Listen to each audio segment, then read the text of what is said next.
ఓం శ్రీ సాయిరామ్. శ్రీమద్భగవద్గీత 15 అధ్యాయంలోని 15 శ్లోకం గురించి ఈరోజు తెలుసుకోబోతున్నాం.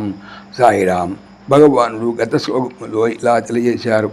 నేను వైశ్వానరుడను, జఠరాగ్నిగా అయ్యి ప్రాణుల యొక్క శరీరమును ఆశ్రయించి ప్రాణాపాన వాయులతో కూడుకొని 4 విధములుగా అన్నమును పచనము చేయుచున్నానన్నారు.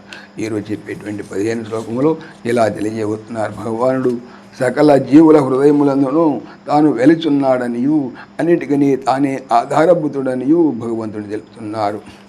సర్వస్య చాహం హృది సన్నివిష్టో మత్తః స్మృతి జ్ఞానానమపోహనం చ వేదైశ్చ సర్వైరహమేవ వేద్యో వేదాంత కృద్వేద విదేవ చాహం.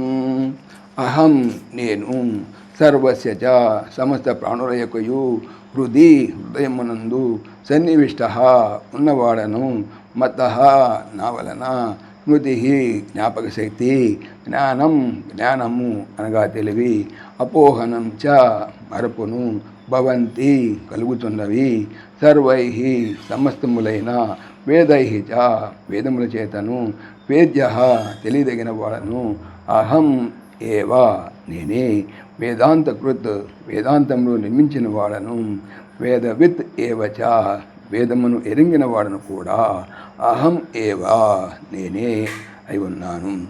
నేను సమస్త ప్రాణుల యొక్క హృదయమందు ఉన్నవాడును.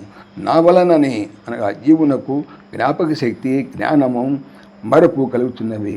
వేదములన్నిటి చేతను తెలియదగిన వాడు నేనే అయి ఉన్నాను, మరియు వేదము ఎరింగిన వాడును కూడా నేనే అయి ఉన్నాను. సాయిరామ్.